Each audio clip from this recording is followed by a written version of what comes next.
हम डिस्टर्ब नहीं कर सकते टाइमिंग। देखिए, स्पेशल कॉन्ट्रैक्ट पढ़ रहे थे हम। पहले तो हम नॉर्मल कॉन्ट्रैक्ट एक्ट खत्म कर चुके हैं जो आपके पहले फाउंडेशन में रहा करता था। इस बार 3 चैप्टर और ऐड किए गए और उसे बोलते हैं स्पेशल कॉन्ट्रैक्ट्स, जिसमें से हम एक पढ़ चुके हैं। बताइए कौन सा?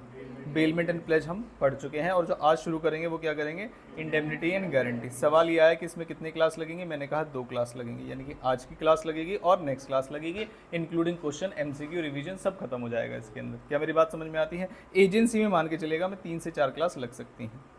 तो मेरा ऐसी एक्सपेक्टेशन है कि हम इस वीक में स्पेशल कॉन्ट्रैक्ट्स को भी ख़त्म कर लेंगे।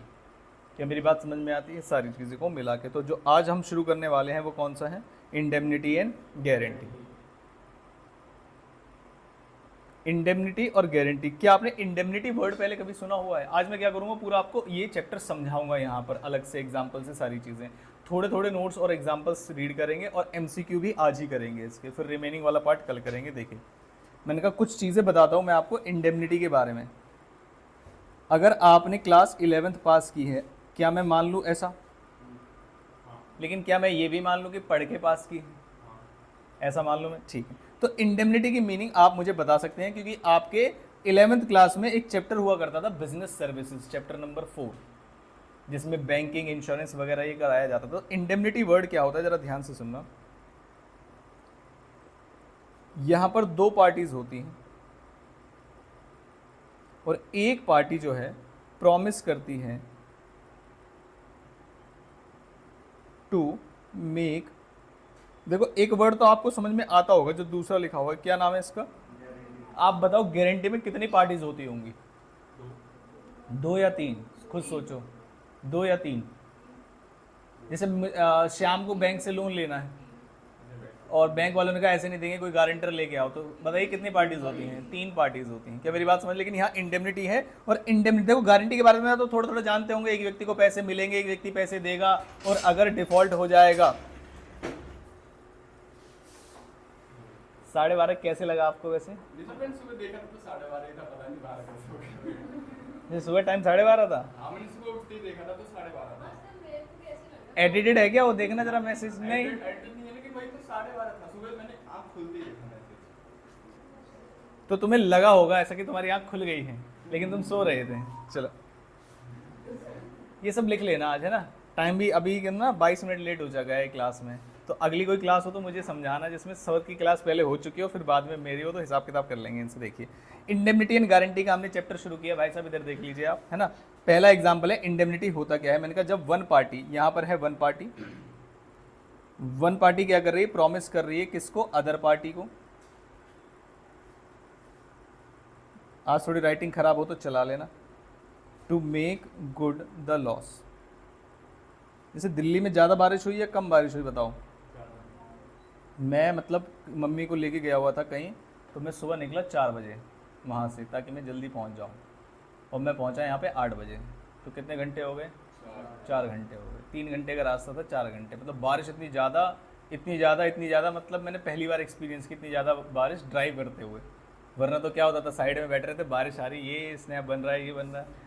आज मुझे समझ में आया कि अगर बहुत ज़्यादा बारिश हो तो जो दिखना बंद हो जाता है पूरा सामने से कि चल के आ रहा है ये, है ना? कितने भी वाइपर लगा लो आप। तो अभी मेरे हाथ में ऐसा लग रहा है मैं ऐसे ही कर रहा हूँ, तो इसलिए थोड़ी राइटिंग अगर हो तो ध्यान रखना। Promises to make good the loss, कह रहे ऐसा कब होता है? मैंने कहा मान लीजिए, क्या आपने इंश्योरेंस कॉन्ट्रैक्ट सुना है? इंश्योरेंस कॉन्ट्रैक्ट में कितनी पार्टीज होती है? मैंने कहा 2। एक कौन सी पार्टी? जो इंश्योरेंस कर रही है, यानी कि मैं बोल दूं इंश्योरेंस कंपनी। क्या बोलेंगे इसको? Insurance company. मैंने कहा अच्छा, दूसरी पार्टी कौन होती है? मैंने कहा कस्टमर। अभी तो मैं नॉर्मल टर्म्स बता रहा हूँ जो आपको शायद समझ में आती हैं। इंश्योरेंस कंपनी ने एक कस्टमर है, मान लीजिए राम, उसका इंश्योरेंस किया, और ये जो एजेंट है LIC का, LIC एजेंट, मतलब ये LIC को रिप्रेजेंट कर रहा है, इसने एक लाइफ इंश्योरेंस किया है इसका, राम का, कि भाई मैं लाइफ इंश्योरेंस कराना चाहता हूँ। कह रहे ठीक है। उसने कहा अगर तुम्हारी लाइफ को कुछ हुआ तो हम उसकी भरपाई करेंगे। मैंने कहा यार लाइफ इंश्योरेंस में ऐसा नहीं होता, लाइफ चले जाने की कोई भरपाई नहीं होती। तो मैंने कहा और क्या हो सकता है? मैंने कहा आप एक्सीडेंट इंश्योरेंस करा लो, हेल्थ इंश्योरेंस करा लो। इसका मतलब ये है कि अगर इसकी हेल्थ को कोई नुकसान पहुंचता है तो यहाँ पर एक पार्टी है, कौन? Insurance company. वो ये कह रही है कि अगर आपकी हेल्थ को कोई नुकसान पहुंचेगा तो हम आपके नुकसान को ठीक कर देंगे। इसे बोलते हैं promises to make good the loss. अब सवाल ये आया, ये काम ये फ्री में करेंगे या कुछ पैसे लेंगे इससे? क्या जाता है पैसे के नाम पर, बता सकते हो आप मुझे? प्रीमियम। क्या जाता है पैसे के नाम पर? प्रीमियम। तो यहां पर कहते हैं इंश्योरेंस प्रीमियम। क्या मेरी बात समझ में आती है? तो अब इसकी मीनिंग अगर मैं पढ़ाऊं तो इंडेमनिटी कॉन्ट्रैक्ट क्या होते हैं? तो इंडेमनिटी कॉन्ट्रैक्ट वो होते हैं जब एक पार्टी दूसरे पार्टी को प्रॉमिस करती है इंडेमनीफाई करने के लिए। वर्ड आया इंडेमनीफाई, वर्ड का मतलब क्या है? मैंने कहा भरपाई। क्या मतलब होता है? भरपाई।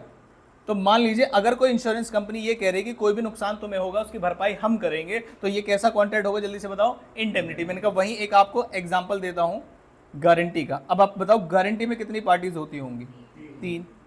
ऋषभ बताएगा गारंटी में 3 पार्टी कहां से आ गई? कोई भी गारंटी दी आपने किसी के लिए तो 3 पार्टी कैसे हो गई? बहुत बढ़िया। एक गारंटी दे रहा है दूसरे को। मैंने कहा ऋषभ मैं तुम्हें अपनी गारंटी दे रहा हूं, पैसे दे दूंगा, टेंशन मत लो। अरे गधो, है ना? चलो, तो मैंने कहा मान लीजिए, बताओ ये कौन है? कौन है बताओ? ऋषभ। श्याम को लेने हैं पैसे बैंक से, और श्याम गया बैंक के पास पैसे लेने। बैंक मुझे पैसे चाहिए। क्या मेरी बात समझे? उसने कहा नहीं आपको नहीं देंगे, किसी गारंटर को लेके आओ। कह रहे गारंटर का मतलब क्या? कह रहे गारंटर का मतलब ये होता है कि अगर आप पैसे देने से मना करेंगे तो पहले हम उस व्यक्ति से लेंगे और वो भी नहीं मना करेगा, तब देखेंगे क्या होना है। क्या मेरी बात समझ में आती है? तो यहां पर आप मुझे बताओ गारंटर है कौन? जो गारंटी दे रहा है। तो गारंटर वर्ड का मतलब है जो गारंटी दे रहा है, और गारंटर हमारे यहां पर है कौन? ऋषभ। कह रहे गारंटर को ना गारंटर मत बोलो, क्या बोलो? श्योरिटी। मैंने कहा अच्छा। मैंने कहा इनमें से किसी को मुझे डेटर बोलना है और किसी को क्रेडिटर बोलना है। बताओ डेटर कौन और क्रेडिटर कौन? डेटर कौन है? डेटर श्याम। और क्रेडिटर कौन है? बैंक। जी हाँ, बाद में जाके जो पैसे डिमांड करेगा वो कौन होगा? क्रेडिटर। क्या मेरी बात समझ में आती है? और जिससे पैसे लेने पड़ेंगे बाद में उसे क्या बोलेंगे? Principal debtor. क्या मेरी बात समझ? तो मुझे बता सकते हो श्योरिटी किसके बिहाफ पर गारंटी देता है? श्योरिटी किसके बिहाफ पर गारंटी देता है? प्रिंसिपल डेटर के। अब प्रिंसिपल वर्ड क्यों बोला गया? मैंने कहा यहां पर डेटर वर्ड का मतलब क्या होता है? जिससे पैसे लेने हैं, जिससे पैसे देने हैं। जिससे पैसे लेने हैं। तो मैंने कहा क्या श्योरिटी से भी पैसे लिए जा सकते हैं? हाँ। तो यहां पर एक वर्ड लगा दिया गया, क्या? प्रिंसिपल। क्या मेरी बात समझ में आती है? प्रिंसिपल वर्ड का मतलब क्या है यहां पर? ये मेन पार्टी है। पहले इससे पैसे लेने हैं और बाद में किससे लिए जाएंगे? ऋषभ से। इसलिए क्रेडिटर के सामने प्रिंसिपल क्रेडिटर वर्ड नहीं लिखा गया, क्योंकि देने तो एक ही व्यक्ति को है। मैंने कहा अब एक बात जरा समझो। मैंने कहा मान लीजिए बैंक ने श्याम को 5 लाख रुपए दे दिए। क्या मेरी बात समझ में आती है? ठीक है। ऋषभ ने बैंक को 5 लाख रुपए की गारंटी दी है। मैंने कहा बदले में ऋषभ को क्या मिला? ये समझ में नहीं आ रहा मुझे। हमने हमेशा एक कॉन्ट्रैक्ट पढ़ा। यहां पर कितने कॉन्ट्रैक्ट्स हुए होंगे बता सकते हो आप? कितने नंबर ऑफ कॉन्ट्रैक्ट्स? मैंने कहा यहां कितने कॉन्ट्रैक्ट्स होंगे? मैंने कहा एक कॉन्ट्रैक्ट। अब सवाल आया यहां कितने कॉन्ट्रैक्ट्स हुए? क्या आप समझा सकते हैं? यहां पर 3 कॉन्ट्रैक्ट्स हुए। पहला कॉन्ट्रैक्ट किसके बीच में? श्याम और बैंक के बीच में। तो मैंने कहा श्याम का कॉन्ट्रैक्ट हुआ किससे? बैंक से। फिर दूसरा कॉन्ट्रैक्ट ऋषभ का कॉन्ट्रैक्ट हुआ। ऋषभ ने गारंटी दी किसको? बैंक को। मैंने कहा क्या आपको लगता है इसका मतलब ऑटोमेटिकली एक कॉन्ट्रैक्ट हो गया है किस किस के बीच में? श्याम के बीच में और ऋषभ। और ये क्या कॉन्ट्रैक्ट होगा कि अगर ऋषभ पेमेंट देगा श्याम के बिहाफ पे, अगर वो डिफॉल्ट करेगा तो बाद में ऋषभ केस करके श्याम से ले सकता है, चाहे ये कॉन्ट्रैक्ट आपने स्पेसिफिकली किया हो या ना किया हो। इंप्लाइड तरीके से कॉन्ट्रैक्ट निकल के आ जाएगा। क्या मेरी बात समझ में आती है? तो क्या ओरिजिनल कॉन्ट्रैक्ट भी इंप्लाइड हो सकता है? Answer is no. क्या ये कॉन्ट्रैक्ट भी इंप्लाइड हो सकता है? हाँ, ये कॉन्ट्रैक्ट भी इंप्लाइड हो सकता है। मैंने कहा सदियों से चला आ रहा है कि सर कमल सर मेरे नाम पे गारंटी देते हैं। अगले साल भी मैंने क्या नाम है कोई ट्रांजैक्शन की सेम बायर से सेम सप्लायर से, तो क्या मान लिया जाएगा उसकी गारंटी है? यस। एक्सप्रेस भी हो सकती है और इंप्लाइड भी हो सकती है, लेकिन बिना एग्रीमेंट किए जो कॉन्ट्रैक्ट होता है वो किसके बीच में होता है बताओ? प्रिंसिपल डेटर और श्योरिटी। तो अगर श्योरिटी ने एग्री कर लिया है कि वो प्रिंसिपल डेटर के बिहाफ पे पे करेगा, तो यहां पर ऐसा इंप्लाइड है कि अब इन दोनों के बीच में कॉन्ट्रैक्ट और श्याम को पे करने पड़ेगा। क्या मेरी बात समझ में आती है? ठीक है। तो मैंने 2 कॉन्ट्रैक्ट्स बताए आपको कौन कौन से, एक तो इंडेमनिटी का और एक गारंटी। मैंने कहा चलो ऐसा करते हैं कि बिना कुछ पढ़े हुए आप मुझे बताएंगे कि, मैंने कहा बताओ क्या लिखना शुरू कर दूं? डिफरेंस। मैंने कहा कुछ भी पढ़ा नहीं है हमने अभी, लेकिन ऐसे कुछ डिफरेंस एक बार डिस्कस करते हैं जो हम इतनी ही नॉलेज से बना सकते हैं। ठीक है, सबसे पहले क्या लिखते हैं बताओ? बेसिस। उसके बाद इंडेमनिटी, उसके बाद मुझे ऐसा क्यों लग रहा है, क्या आपको भी राइटिंग थोड़ी अजीब लग रही है? यस सही है, बताओ नालायको। ठीक है, चलो पहले पॉइंट में आते हैं। मैंने कहा बताओ जरा, मैंने कहा पहला पॉइंट तो होता है नंबर ऑफ क्या पार्टीज, कितनी नंबर ऑफ पार्टीज होती हैं, जल्दी बताओ। इंडेमनिटी में कितनी पार्टीज होती हैं? 2 पार्टीज, और यहाँ पर कितनी होती है? 3। अब सवाल आया, मैंने कहा पार्टीज के नाम बताओ, क्या उसका अलग से बेस बनाओ? नहीं, वो कहेंगे ये तो बना रहा है खामखा। 2 पार्टीज होती हैं इंडेमनिटी में, बताइए। एक होता है इंडेमनीफायर, इंडेमनीफायर, बताइए कौन होता है जो एग्रीमेंट कर रहा है कि मैं भरपाई कर दूंगा, या जिसकी भरपाई होगी? जो एग्रीमेंट कर रहा है कि मैं इंडेमनीफाई कर दूंगा, यानी कि इंश्योरेंस कंपनी। क्या मेरी बात समझ में आती है? और दूसरा जो व्यक्ति है उसका नाम रखा इन्होंने इंडेमनिटी होल्डर। क्या लिखा? Indemnity holder. या फिर वो कह रहे कोई और दूसरा नाम बताओ जरा, मैंने कहा इंडेमनीफाइड। नाम से समझ आया आपको? ये आपके एग्जाम में जो एमसीक्यू वाले बच्चे हैं वो ध्यान से देखेंगे, नाम पूछेंगे वो। जो व्यक्ति एग्री कर रहा है कि मैं तुम्हारे नुकसान की भरपाई कर दूंगा, ये कौन होता है? इंडेमनीफायर। और जिससे बोल रहा है कि तुम्हारे नुकसान की भरपाई हो जाएगी, वो कौन है? इंडेमनीफाइड। जैसे इंश्योरेंस कंपनी कहती है कि अगर तुम्हें नुकसान हुआ तो हम पैसे देंगे, तो इंडेमनीफायर कौन? Insurance company. और इंडेमनीफाइड कौन? जिसके लॉस की भरपाई की बात की जा रही है, यानी कि कस्टमर। क्या मेरी बात समझ में आती है? कह ठीक है, मैंने कहा 2 पार्टीज थी, दोनों के मैंने नाम लिख दिए, लेकिन यहाँ पर कितनी पार्टीज हैं? यहाँ पर 3। कौन कौन सी बताइए? सबसे पहला कौन? Principal debtor. अच्छा, मैं बार बार प्रिंसिपल लिख रहा हूँ, कोई बता भी नहीं रहा कि प्रिंसिपल स्कूल वाला लिख रहा हूँ मैं। Principal debtor. दूसरा कौन सा होगा? क्रेडिटर। तीसरा कौन सा होगा? श्योरिटी। क्या मेरी बात समझ में आती है? और कोई बच्चा बता सकता है? जितनी बातें मैंने अभी आपको बताई हैं उससे जल्दी से बताओ। Number of contracts, very good. कितने कॉन्ट्रैक्ट्स होते हैं? इसमें कितने कॉन्ट्रैक्ट्स होते हैं? 1। और इसमें कितने कॉन्ट्रैक्ट होते हैं? 3। और यहाँ पर लिखेंगे किस किस के बीच में, तो बताओ जरा, एक कॉन्ट्रैक्ट किस किस के बीच में होगा? इंडेमनीफायर। मैंने कहा ये जो कॉन्ट्रैक्ट होते हैं वो होते हैं कॉन्ट्रैक्ट बिटवीन इंडेमनीफायर और इंडेमनीफाइड। मैंने कहा लेकिन मज़ा आएगा यहाँ पर। बताइए पहला किस किस के बीच में होगा? प्रिंसिपल डेटर और क्रेडिटर। क्या शॉर्ट में लिख दूँ? कोई दिक्कत तो नहीं? ठीक। दूसरे वाले में फिर आया कौन? श्योरिटी, क्रेडिटर के बीच में। मैंने कहा ठीक है। लास्ट में क्या हुआ? प्रिंसिपल डेटर और श्योरिटी के बीच। ठीक है, अब मैं आपको बेस बताऊंगा और आप मुझे बताएंगे और क्या डिफरेंस हो सकते हैं। मैंने कहा मान लीजिए मैं बोलूं कि nature of liability. Nature of liability का मतलब है कि इसमें एक प्राइमरी लायबिलिटी है और एक की सेकेंडरी लायबिलिटी है। बताइए क्या? प्राइमरी लायबिलिटी किसमें होती है? इंडेमनीफायर। भाई नुकसान हुआ, मैं पैसे तुमसे लूंगा, दिस इज प्राइमरी लायबिलिटी, किसी भी लायबिलिटी पे डिपेंडेंट नहीं है। लेकिन जो श्योरिटी की लायबिलिटी है वो कैसी लायबिलिटी है? सेकेंडरी। क्योंकि प्राइमरी लायबिलिटी किसकी है? प्रिंसिपल डेटर की। अगर वो डिफॉल्ट करेगा तब हम पैसे ले पाएंगे, किससे? श्योरिटी से। क्या मेरी बात समझ में आती है? ठीक। तो नेचर ऑफ लायबिलिटी में मैंने कहा किसकी लायबिलिटी प्राइमरी है? जल्दी से बताइए। इंडेमनीफायर की या इंडेमनीफाइड की? इंडेमनीफायर की। Very good. तो मैं यहां पर लिखूंगा इंडेमनीफायर्स लायबिलिटी। क्या लिख दिया मैंने?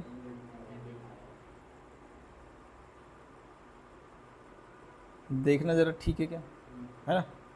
Indemnifier's liability. मुझे ऐसा लगता है बच्चों को भी दे देना चाहिए ये आईपैड एग्जाम वगैरह देने के लिए। क्या सही रहेगा? क्या फालतू में इधर उधर काटते रहते फिर वो अच्छा नहीं लगता। आप ये तो चाहते बच्चे अच्छे से पेपर दे, तो ये आईपैड दे तो दे देंगे। इसमें बिल्कुल नॉर्मल जैसे पेन से लिखा जाता है वैसे ही लिखा जाता है, इसमें कोई स्किल वगैरह की जरूरत नहीं है। इंडेमनीफायर्स लायबिलिटी इज, बताइए कैसी? जल्दी से बताइए कैसी? प्राइमरी। और बताइए वहां पर लायबिलिटी किसकी प्राइमरी किसकी सेकेंडरी? तो मैं यहाँ बोलूंगा श्योरिटीज लायबिलिटी, क्योंकि गारंटी का कॉन्ट्रैक्ट है। तो क्या लिखूंगा? श्योरिटीज। मैं इसलिए बता रहा हूँ ना, श्योरिटीज लायबिलिटी इज सेकेंडरी, क्योंकि मैं डिफरेंस लिख रहा हूँ पहले, तो पहले डिफरेंस वाली बात बताऊंगा। लायबिलिटी इज कैसी? सेकेंडरी। मैंने कहा ये तो सेकेंडरी है।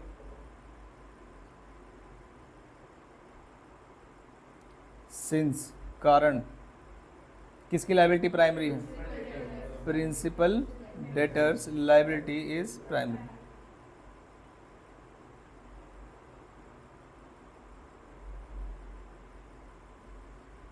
क्या मेरी बात समझ में आती है? ठीक है, मैंने कहा एक और डिफरेंस बताओ कोई भी। एग्जाम्पल से भी हो सकता है, चलो एक तो एग्जाम्पल हो ही गया, एक तो मीनिंग भी हो गया, है ना, फिर और कौन सा हो गया? यही फालतू फालतू के डिफरेंस हम लिखते जाएंगे और क्या नाम है, बातें ख़त्म हो जाएंगी। एक डिफरेंस मैंने कहा, लेकिन फिर भी आप एक डिफरेंस और सोच के बताओ मुझे, फिर हम इसमें आगे चलेंगे।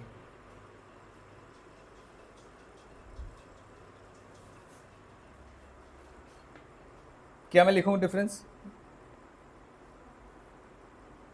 Competency of party. बताइए किसके अंदर सारी पार्टीज का कंपिटेंट होना जरूरी है और किसके अंदर सिर्फ एक पार्टी अगर ऐसी है कि जो कंपिटेंट नहीं भी होगी तो चल जाएगा, मतलब माइनर भी होगी तो चल जाएगा। इंडेमनिटी में लिखेंगे बोथ पार्टीज, इंडेमनिटी में क्या लिखेंगे? Both parties should be competent. मैंने कहा ठीक है। अब आपको ये ध्यान रखना है कि बताइए both parties should be competent. अब आपको ये ध्यान रखना है कि बताइए जो मैंने 3 एग्जाम्पल, इसमें जो एग्जाम्पल बताया, इस मेरे एग्जाम्पल में कौन अगर माइनर होगा तो भी चल जाएगा? सोच लीजिए, दिमाग लगाइए। प्रिंसिपल डेटर या श्योरिटी? और दिमाग लगा लो।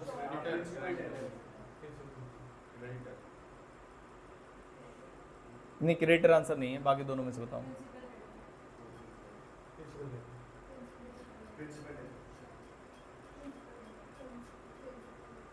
Principal debtor. कारण? क्योंकि अगर प्रिंसिपल पे डेटर के ऊपर केस नहीं हो पाएगा तो हम किसके ऊपर केस कर देंगे? श्योरिटी। लेकिन अगर हम बोले श्योरिटी ही गारंटी देने आ गए तो हम क्या बोलेंगे? भाई साहब आप पैसे नहीं दे पाए तो कौन देगा? वो कह रहा मैं दे दूंगा, 11 साल का हूं, तो हम तो उसके खिलाफ वैसे भी केस नहीं कर पाएंगे, नेसेसरी इसके लिए लायबल होता है। क्या मेरी बात समझ में आती है? तो यहाँ पर क्या होना चाहिए कि parties must be competent except, parties must be क्या होनी चाहिए? कंपिटेंट एक्सेप्ट कौन? Principal debtor can. अब मैं ये नहीं बोल रहा कि वो ड्रंक होना चाहिए या अनसाउंड माइंड होना चाहिए, सिर्फ क्या? Can also be what? Minor. क्या मेरी बात समझ में आती है? तो ये कुछ बातें मैंने आपको बताई, किस किस के बारे में? इंडेमनिटी और किसके बारे में? गारंटी के बारे में। ठीक, मैंने कहा चलो कुछ बातें पढ़ते हैं अब कि हमारे इंस्टीट्यूट ने भी क्या क्या लिखा हुआ है। कह रहे जब आप पढ़ेंगे इस पूरे चैप्टर को तो आप क्या क्या पढ़ लेंगे और समझ पाएंगे। क्या क्या लिखा हुआ है? पहला, कॉन्ट्रैक्ट ऑफ इंडेमनिटी क्या होता है, दूसरा कॉन्ट्रैक्ट ऑफ गारंटी, तीसरा नेचर ऑफ, कह रहे श्योरिटी की लायबिलिटी कैसी होती है? आप बता सकते हैं श्योरिटी की लायबिलिटी कैसी होती है? प्राइमरी या सेकेंडरी? सेकेंडरी। और कैसी होती है? कंडीशनल। सेकेंडरी होती है और कैसी होती है? कंडीशनल। तो अगर मैं आपको बोलूं कि यहाँ पर मुझे और ऐड क्या कर देना चाहिए तो मैंने यहाँ पर कहाँ लिखा था बताइए? प्राइमरी, और प्राइमरी के साथ साथ क्या लिखूंगा? अनकंडीशनल। प्राइमरी के साथ क्या लिखूंगा? And what? अनकंडीशनल, किसी कंडीशन के साथ नहीं है। और यहाँ पर सेकेंडरी, और यहीं पर लिख दूंगा मैं जहाँ मैंने सिंस लिखा हुआ है, सेकेंडरी भी है। अरे भाई क्या होगा? Secondary and conditional. क्या मेरी बात समझ में आती है? ठीक है, आपके दिमाग में जा रहा है क्या ये 2 दिन की छुट्टी में मतलब है? तो मुझे बताओ जरा, इंडेमनिटी कोई एग्जांपल दो, मुझे पता चले कि मेरे बच्चे जाग रहे हैं, जल्दी से बताइए। इंडेमनिटी का, गारंटी के तो सभी दे देंगे, कोई भी नुकसान, लेकिन 2 पार्टी होनी चाहिए, ध्यान रखना। ठीक है, हाँ बताइए। जैसे एक कार्गो शिप हो गया है, उसको कहीं पे ट्रांसफर करना था, जैसे एक स्टेट से दूसरी स्टेट पे ट्रांसफर करना था, हाँ। तो उसने एक इंश्योरेंस कराया उस कार्गो शिप का, हाँ। अगर कोई भी नुकसान हो जाता है या बह जाती है जी, कोई भी शिप वगैरह, तो उसकी भरपाई होगी। बहुत बढ़िया। क्या मेरी बात समझ में आती है? उन्होंने क्या क्या कहा कि भाई मेरे गुड्स जाएंगे, इंश्योरेंस कर दो इसका, पानी में डूब गए तो मेरा नुकसान हो जाएगा, नहीं डूबे तो आपके पैसे बच जाएंगे। क्या मेरी बात समझ में आती है? तो उसने इंश्योरेंस कर लिया, जिसमें इंश्योरेंस कंपनी ये कह रही है कि I hereby undertake to make good the loss जो आपको होगा आपके गुड्स के साथ। क्या मेरी बात समझ में आती है? इसमें इंडेमनीफायर कौन है? Insurance company. और जिस व्यक्ति का करा रहे हैं उसे बोलते हैं इंडेमनीफाइड, या दूसरा नाम क्या है? Indemnity holder. क्या मेरी बात समझ में आती है? और कोई बच्चा एग्जांपल दे। हाँ जी, अब ना थोड़ा सा पार्टी वार्टी भी बताओ ना।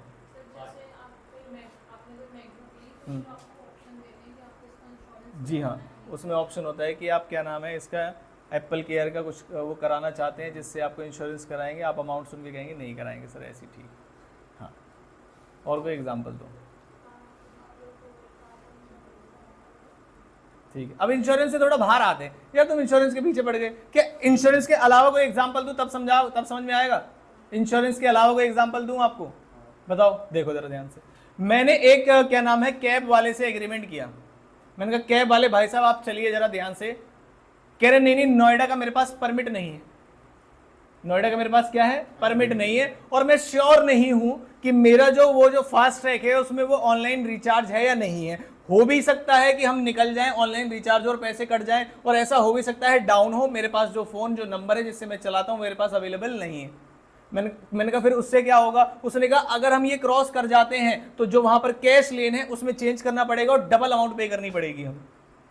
क्या मेरी बात समझ में आती है। तो मैंने कहा है कितने का टोल, कह रहा 200 रुपए का। मैंने कहा फिर कितने लगे, कह रहा 400 रुपए। मैंने कहा तुम चलाओ, मैं तुम्हें इंस्ट्रक्शन दे रहा हूं, नहीं हुआ तो मैं भरूंगा 400 रुपए, तुम टेंशन मत लो। मतलब जो एक्स्ट्रा 200 रुपए है वो मैं दूंगा आपको। बताइए क्या इंश्योरेंस है, क्या इंश्योरेंस है? नहीं, इंश्योरेंस कहां, इंश्योरेंस कंपनी थोड़ी ना है इसमें। लेकिन क्या ये इंडेमनिटी है? यस। क्या ये इंडेमनिटी है? हाँ, ये इंडेमनिटी का कॉन्ट्रैक्ट है अदर देन इंश्योरेंस। इंश्योरेंस के अलावा भी हो सकते हैं, और गारंटी भी नहीं है। क्या मेरी बात समझ में? कितनी पार्टीज थी इसमें? अब मुझे बताओ मैं कौन था इस केस में, इंडेमनीफायर या इंडेमनीफाइड? इंडेमनीफायर। और जो गाड़ी चला रहा था वो इंडेमनीफाइड। क्या मेरी बात समझ में आती है? अब कोई एग्जांपल दो, समझे आप मेरे लिए मेरी बात को? ठीक। अगर मान लो मैं उससे कह दूं कि वो कह रहा है सर मेरे पास लाइसेंस नहीं है, तुम चलवा रहे हो उससे। मैंने कहा टेंशन मत लो, अगर तुम्हारा क्या नाम है चालान कटा तो पैसे मैं दूंगा। बताइए अब, not a valid contract, not a valid contract, objective unlawful है। कैसा काम करा रहे हो तुमसे, दिमाग खराब है तुम्हारा? क्या मेरी बात समझ में? कानून की आंखों में बराबर होनी चाहिए। जैसे कानून की नजरों के हिसाब से मेरे पास लाइसेंस नहीं है तो मैं गाड़ी नहीं चला सकता, तो मैं नहीं चलाता। आगे बढ़ो।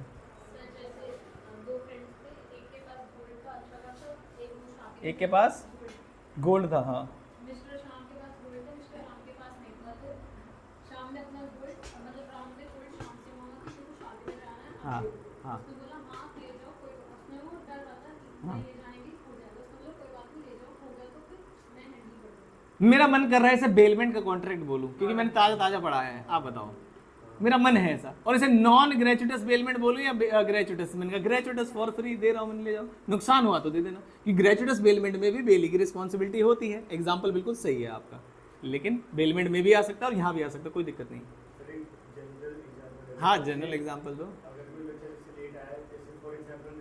जी हाँ, बिल्कुल बिल्कुल सही है। तो आपने बोला कि क्या कहते हैं चिप्स लेकर आना या कुछ भी लेकर आना, पर उसने बोला कि अगर कमल सर ने पकड़ लिया हाँ। तो आपने बोला नहीं कमल सर अगर पकड़ लेंगे तो मैं बात कर लूंगा, पर अभी तो लेकर आते हैं। जैसे आपने इसमें भरपाई कैसे होगी? मतलब मैं तो बिल्कुल कमल सर अगर तुम्हें कूट देंगे तो मैं डेटोल वगैरह पट्टी वट्टी तुम्हारी मैं खुद अपने हाथों से करूँगा, कोई दिक्कत नहीं। तब भी नहीं बोलेंगे इसे इंडेमनिटी है ना, इसमें कोई कंपनसेशन नहीं है। मैंने कहा बताओ किसमें कंसिडरेशन हमेशा जरूरी रहेगी, इंडेमनिटी में या गारंटी में? बताइए फटाफट से। इंडेमनिटी में कंसिडरेशन जरूरी रहेगी या गारंटी में? तो मैं बोलूंगा भाई से आपको कंसिडरेशन। मैंने कहा एक कॉन्ट्रैक्ट दो लोगों के बीच में ऐसा है जिसमें कंसिडरेशन जरूरी नहीं है, बताओगे कौन सा वाला? मैंने कहा यहाँ पर कंसिडरेशन कंपलसरी है, हमेशा चाहिए ही चाहिए।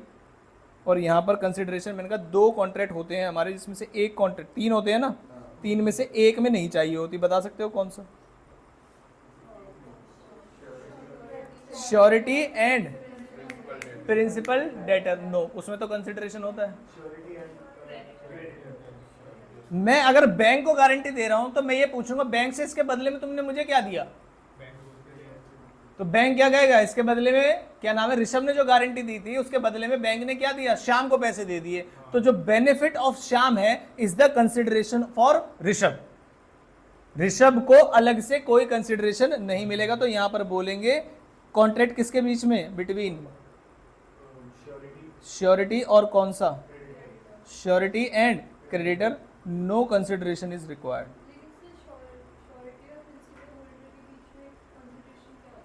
किसके? कोई भी कंसिडरेशन नहीं, इसलिए तो मैंने बोला वो एक्सप्रेसली एग्रीमेंट में आते ही नहीं है। वो तो इम्प्लाइड है कि मैं तुम्हारी जगह पे करूंगा तो तुम मेरी जगह पे कर देना। लेकिन बैंक मुझे क्या दे रहा है? क्या मेरी बात समझ में आती है? ठीक, यहाँ तक समझ में आया आपको? ठीक है, धीरे धीरे हम आगे बढ़ेंगे और चीज़ें पता करेंगे। मैंने कहा सही है। और कोई एग्जाम्पल दो जल्दी से। हाँ, इंडेमनिटी का तुम दो, लेट आए हो तुम। ओ सॉरी। हाँ सर, तुम्हारा क्या बात कर रहे हो? तुम्हारे सर से लिख सकते हैं तो बस चलो बताओ। जैसे मुझे कहीं घूमने के लिए जाना था तो मैं आपका एप्पल वाला फ़ोन ले गया,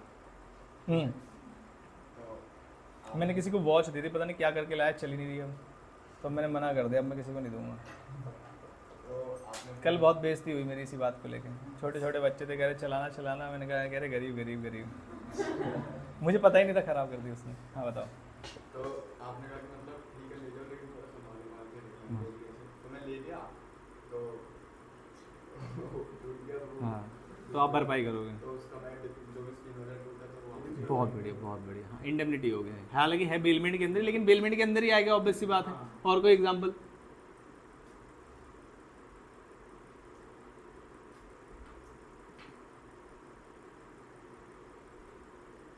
सर जैसे जो कार्गो शिप वगैरह था उस पे भी लाइक कैसे होते हैं, जैसे अगर किसी और रास्ते पर जाते हैं, अगर जब तक गवर्नमेंट वगैरह का नहीं होता तब तक चार्जेस वगैरह लगते हैं किसी स्टेशन पर, मतलब स्टेशन इन द सेंस कोई स्टेट में घुसता है तो वहाँ पे चार्जेस वगैरह लगते हैं।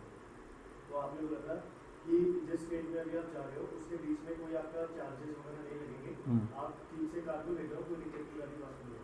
और आपने बोला कि अगर कोई भी चार्जेस लगते हैं किसी भी स्टेट के बीच में कार्गो शिप ट्रांसफर करने में या कुछ भी, तो उसको बताइए। बिल्कुल सही बात। अब देखो तो एक और एग्जांपल देता हूँ, जैसे मान लीजिए मैंने कहा एक बार मैंने कैब बुक की, तो मैंने कैब बुक की और ये रियल एग्जांपल है, और उसमें वो समय दिखा रहा था, वो कह रहा था सर जो हमारी मैप पे रूट आ रहा है हमें उसी से जाना पड़ता है। मैंने कहा भाई ये तो गधा है, गूगल मैप जो है वो तो गधा होता है, आपको पता है इस बारे में? गूगल मैप अगर वहाँ पे 3-4 रास्ते दे रहे तो कहीं भी मुड़वा देगा आपको, बेवकूफ़ है वो। इससे अच्छा है रोक के लोगों से पूछ के तब जाइए आप। मैं चला ही बाकी था, वहाँ से मुझे हाईवे पे मैंने एंट्री ली, बहुत ज़्यादा अच्छा हाईवे, में यूपी की तारीफ ही करने वाला था, तभी वहाँ से दिखा रहा कि लेफ्ट जाना था आपको, आप गलत आ गए। तो मैं वापस हाईवे पे उल्टा लेके आया गाड़ी को। फिर मैं नीचे से कट लेके जा रहा था, तो मैंने किसी से पूछा ट्रैक्टर वाले से, मैंने कहा भाई साहब दिल्ली जाना था, कह रहे वहीं से तो आ रहे हो तुम। मैंने कहा नहीं हम तो गलती से चढ़ गए थे, कह रहे तो बेवकूफ़ है, सीधे जाओ, ये तो हाईवे तुम लोगों के लिए बनाया, अब तुम इधर जा रहे हो। क्या मेरी बात समझ? तो एक काम क्या हुआ एक बार कि उबर वाला आया एक बार मेरे पास, और गीता कॉलोनी मुझे जाना था। क्या मेरी बात सुन? तो गीता कॉलोनी जाने के 2 रास्ते हैं, एक रास्ता जो दिल्ली होते हुए जाता है, एक रास्ता है जो आप यहाँ से जा सकते हैं, क्या नाम है, नोएडा से होते हुए, और वो जल्दी पहुंच जाते हैं क्योंकि हाईवे है और सारे फ्लाईओवर है और कोई रेड लाइट तक नहीं है। क्या मेरी बात समझ में? तो मैंने कहा भाई तुम मुझे यहाँ से ले चलो। कह रहे नहीं भाई साहब ये कंपनी ने यही रूट दिया हुआ है, पता नहीं फेयर क्या हो जाएगा, टाइम लग जाए, मुझे नहीं मतलब। मैंने कहा आप चलो जैसे मैं बता रहा हूँ, और अगर कंपनी का फेयर बढ़ जाएगा भाई साहब फिर मेरे ऊपर नुकसान आएगा, आप दोगे नहीं। मैंने कहा मैं दूंगा, तुम टेंशन मत लो। क्या मेरी बात समझ में आती है? तो ये गारंटी का कॉन्ट्रैक्ट, मैंने कहा मैं गारंटी दे रहा हूँ, मैं तुम्हें पेमेंट करूंगा, बताओ। मैं बोल रहा हूँ वर्ड आया है गारंटी, लेकिन क्या मैं गारंटी दे रहा हूँ यहाँ पर? नहीं। मैं ये किस चीज का कॉन्ट्रैक्ट है? इंडेमनिटी। क्या मेरी बात समझ में आती है? जैसे मान लीजिए पेरेंट्स आए आपके पास, आपके पेरेंट्स मेरे पास आए, कह रहे सर बच्चों में लग नहीं रहा कि कोई प्रोफेशनल कोर्स कर रहे हैं, मतलब उनके हाव भाव से, उनकी भाषा से बस ऐसा लग रहा है कि क्या नाम है, अब तो ये और ज़्यादा सर में दर्द बन गए हैं हमारा। एहसान सा करते हैं जैसे कोर्स करें, दिखना चाहिए, इनके बिहेवियर में दिखना चाहिए। मैंने कहा ठीक है। मैंने कहा यहाँ पर आप एग्रीमेंट साइन करिए, एग्रीमेंट फॉर नॉट टू स्यू। मैंने कहा हम आपके बच्चे को पीटेंगे, मतलब बुरी तरह, उसकी चाल में भी दिख जाएगा आपको कि पढ़ा लिखा बच्चा है, और तो छोड़िए आप। क्या मेरी बात समझ में आती है? मैंने कहा हमें आप ये अधिकार दीजिए। मैंने कहा कह रहे उससे क्या होगा? मैंने कहा अगर आपके बच्चे को उसमें कोई भी हानि पहुंचती है, कोई एक आध हाथ पे टूट जाता है, तो उसकी भरपाई आपको हम करेंगे। बताइए फटाफट से, ये गारंटी का कॉन्ट्रैक्ट है या इंडेमनिटी का? कैसा भी नहीं है ये, नालायक को, अनलॉफुल है। कैसा है ये? अनलॉफुल है। क्या मेरी बात समझ में आती है? ठीक। मैंने कहा अब एक बार हम स्टडी मटेरियल खोल लेते हैं। कह रहे भाई साहब कॉन्ट्रैक्ट ऑफ इंडेमनिटी के बारे में बातें करते हैं। कॉन्ट्रैक्ट ऑफ इंडेमनिटी क्या होता है? श्याम सामने देखिए, the term indemnity literally means क्या? सिक्योरिटी या श्योरिटी? सिक्योरिटी। कह रहे भाई लॉस नहीं होगा, वो वाली सिक्योरिटी मत समझ लेना इसको जो गिरवी रखते। कह रहे आपको सिक्योर फील होगा किसी भी लॉस के अगेंस्ट, या फिर एक वर्ड क्या लिखा होता है? To make good the loss. अगर कोई नुकसान हुआ तो उसे ठीक कर देंगे यहाँ पर, to compensate the party who has suffered some loss. क्या मेरी बात समझ में आती है? ठीक है। The term contract of indemnity is defined under section कौन सा? 124। ठीक है। Contract by which one party promises, देखो यहां से पढ़ना है आपको, contract by which one party promises to save the other from the loss caused to him by the conduct of promiser himself. या तो मेरी वजह से कोई नुकसान होगा, जैसे मैं उसे इंस्ट्रक्ट कर रहा था कि आप क्या नाम है टोल को क्रॉस कर दीजिए या दूसरा रास्ता ले लीजिए, और bye the conduct of any other person. कह रहा एग्जांपल बताओ। कह रहे मिस्टर एक्स ने कॉन्टेक्ट किया है किससे? गवर्नमेंट से, to return to India after completing his studies. जो कि फंड किसने की थी? गवर्नमेंट से उसने लोन वगैरह लिया और प्रॉमिस करके गया था कि मैं विदेश में सिर्फ पढ़ने जा रहा हूं और विदेश से पढ़ के वापस यहीं पर आऊंगा, यहीं पे आऊंगा मतलब काम वगैरह मैं यहीं करूंगा। यूनिवर्सिटी ऑफ कैम्ब्रिज में गया है, and to serve the government for a period of आप मतलब ऐसा होता है ना कि गवर्नमेंट का कोई एम्प्लॉय है और गवर्नमेंट ने फंड किया कि आप जाके बाहर जाके ट्रेनिंग ले सकते हैं, उसके फंड्स हम देंगे, लेकिन उसके बाद यहीं आके काम करना पड़े, तो 5 साल का उसमें एग्रीमेंट था। If Mister X fails to return to India he will have to reimburse the government, it is a contract of indemnity. भाई गवर्नमेंट ने जितने पैसे लगाए थे, और देखो ब्रीच ऑफ कॉन्ट्रैक्ट में जो होगा वो तो होगा ही, लेकिन जो गवर्नमेंट ने आपको पैसे लगाए हैं आपकी पढ़ाई पर, कि आपको विद इंटरेस्ट वापस देने पड़ेंगे, आंसर इज यस। क्या मेरी बात समझ में आती है? ठीक। कह रहे party whose promise to indemnify save the other party, कह रहे वो पार्टी जो दूसरी पार्टी को नुकसान से बचाती है वो कौन है? इंडेमनीफायर। और दूसरा पढ़िए, the party who promise to be saved against the loss, उसे क्या बोलते हैं? या तो इंडेमनीफाइड या फिर क्या बोलेंगे? इंडेमनिटी। अब मैं एग्जांपल दिखा रहा हूं आपको, एग्जांपल पढ़ेंगे और उसमें बताएंगे मुझे कौन इंडेमनीफायर है और कौन इंडेमनीफाइड। एग्जांपल नंबर 2, सारे बच्चे ध्यान से देखें, पढ़ो जरा। एग्जांपल नंबर 2,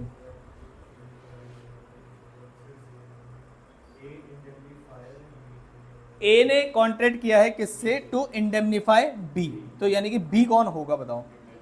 इंडेमनीफाइड, ठीक है। Against the consequences of any proceedings which C may take against B in respect of 5000 advance by C to B. देखो जरा ध्यान से, सी ने एडवांस किए हैं किसको? बी को, और ए ने कॉन्ट्रैक्ट किसके साथ किया है? To indemnify B. अब समझ में नहीं आ रहा हो क्या रहा है। ए कह रहा है कि मैं आपको भरपाई करूंगा पैसे की, advanced by C to B. अब सवाल ये नहीं आ रहा कि सी अगर पैसे दे रहा है बी को तो ए क्यों इंडेमनीफाई करेगा? Of any proceeding which C may take against B in respect of 5000। समझ नहीं आ रहा, पढ़ो। कह रहे सी पैसे देगा किसको? बी को। मैंने कहा सी पैसे देगा बी को, तो फिर केस कौन करेगा? तो कह रहे सी केस करेगा बी से पैसे लेने के लिए। ए ने इंडेमनीफाई किया है कि आप कौन किसके खिलाफ केस करेगा? फटाफट से बताइए। सी किसके खिलाफ केस करेगा? बी के। तो ए ने कहा है कि तुम सी से उधार ले लो, कोई दिक्कत वाली बात नहीं है, मैं गारंटी नहीं दे रहा हूं, लेकिन हाँ सी कल को कुछ भी तुम्हारे खिलाफ एक्शन लेगा तो उसके कितने अमाउंट तक मैं जिम्मेदार रहूंगा? बताइए। 5 से। क्या ये गारंटी दे रहा है? आंसर इज नो, गारंटी तो अभी नहीं है। In this case when B who is called upon to pay the sum money to C fails to do so, C would be able to recover the amount from A provided under section 124। मैंने कहा अगर आगे बताइए। X may agree to indemnify Y for any loss or damages that may incur if a tree on Y's neighboring property blows over. If the tree then blows over and damages Y's fence, X will liable for the cost of fixing fence। अब इसका मतलब क्या होता है? जरा ध्यान से देखिए। इसका मतलब ये है, उन्होंने कहा भाई साहब देखो हम जो है ना, हम पड़ोसी हैं। एग्जाम्पल को ज़रा ध्यान से समझिएगा। हम कौन है बताओ? पड़ोसी। कह रहे हम पड़ोसी हैं और आपके घर में ना एक बहुत बड़ा सा पेड़ है, और हमें धीरे धीरे चिंता हो रही है कि वो पेड़ जितना बड़ा है अगर वो कल को तोड़ा गया, क्या मेरी बात समझ में आती है? अगर वो कल को तोड़ा गया और वो गिर गया तो हमें ऐसा लग रहा है कि हमारे यहाँ की प्रॉपर्टी भी डैमेज हो सकती है अगर वो फॉल हुआ तो। क्या एग्जाम्पल से समझ में आ रहा है आपको? ठीक। कह रहे अच्छा। हमने कहा टेंशन मतलब नहीं फॉल होगा। कह रहे भाई साहब हमें तो टेंशन लेना पड़ेगा ना, क्योंकि हम साइड में रहते हैं, आपको तो पता होगा कब गिरने वाला है। तो हमारी ये जो फेंस बनी हुई है बीच में, या कोई भी ऐसी प्रॉपर्टी जो हमारी नुकसान हो सकती है, हमें से डर है। तो ये जो व्यक्ति है जिसके यहाँ पर प्रॉपर्टी है, इसने कॉन्ट्रैक्ट किया कि अगर तुम्हारा कोई भी इन केस ऑफ लॉस, अगर तुम्हारा कोई भी नुकसान हुआ तो मैं इंडेमनीफाई करूंगा उसको। क्या इंडेमनीफाई वर्ड का मतलब समझ में आया? क्या मतलब? भरपाई। हाँ जी, नुकसान होने से बचाने वर्ड का मतलब तो ये है कि नुकसान कैसे, मतलब वो पेड़ पकड़ लेगा।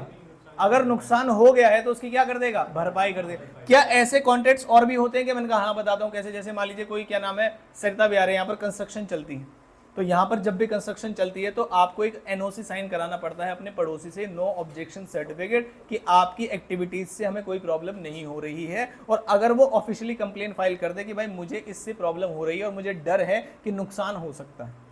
जैसे मान लीजिए एक फ्लोर वाला, 3 फ्लोर की एक बिल्डिंग है, उसमें जो 3rd फ्लोर वाला है उसके पास राइट होता है कि 4th फ्लोर को कंस्ट्रक्ट कर सकता है। क्या मेरी बात समझ? अब उसने 4th फ्लोर कंस्ट्रक्शन करना शुरू कर दिया। अब 1st और 2nd वालों को ऐसा लग रहा है कि भाई हमें डर है कि जब आप इसकी जो क्या नाम है बालकनी निकालोगे तो हमें डर है कि उसका प्रेशर ज़्यादा पड़ेगा और नीचे वाली बालकनीज जो है वो खराब हो सकती हैं, या बनते समय भी अगर कुछ गिर गया तो हमारी जो नीचे बालकनी है वो खराब हो सकती है। तो उन्होंने कहा मैं इंडेमनिटी कॉन्ट्रैक्ट के अंदर एंटर होता हूं कि अगर मेरी इस कंस्ट्रक्शन की वजह से कोई भी नुकसान आपको होता है तो उसकी भरपाई मैं करूँगा।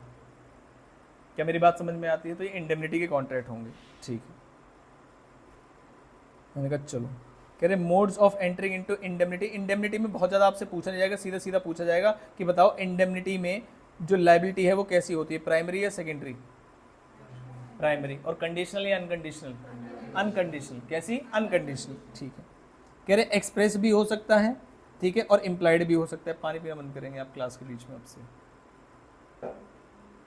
एक बार के लिए ठीक होता है ना?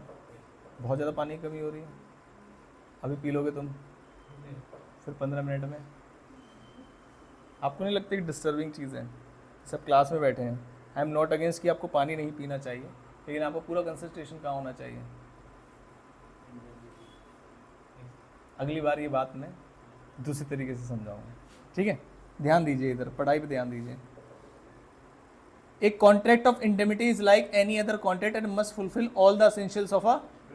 मैंने कहा अच्छा, इन्होंने तो कहीं बोला ही नहीं था कि ऑब्जेक्ट मस्ट बी लॉफुल, लेकिन क्या इम्प्लाइड सी बात है कि ऑब्जेक्ट मस्ट बी। मैंने कहा मान लीजिए मैंने श्याम को कॉन्टैक्ट किया, मैंने कहा श्याम तुम ऋषभ को मारो, तबियत से मारो, कोई दिक्कत वाली बात नहीं, और कोई भी अगर केस होगा तो वो मैं देख लूँगा, मैं भरपाई कर दूँगा। क्या मेरी बात समझ में आती है? बताइए कैसा कॉन्ट्रैक्ट है, इंडेमिटी की या गारंटी का? अनलॉफुल। क्या मेरी बात से? तो उसने कहा अदर एसेंशियल एलिमेंट्स तो होने ही चाहिए इसमें। इसका मतलब क्या इसके अंदर कंपिटेंसी ऑफ पार्टीज भी आता है? यस। क्या इसके अंदर फ्री कंसेंट भी आता है? यस। सारी चीजें आती हैं इसके अंदर। A ask B to beat C. Beat word का मतलब यहां पर क्या है? पिटाई करना। तो ए ने बोला है किससे? बी से, कि तुम किसकी पिटाई कर दो? सी को।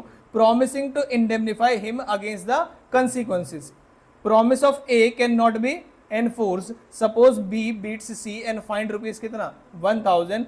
B cannot claim this amount from A because the object of the agreement is unlawful. Object of the contract बोला है या object of agreement बोला है?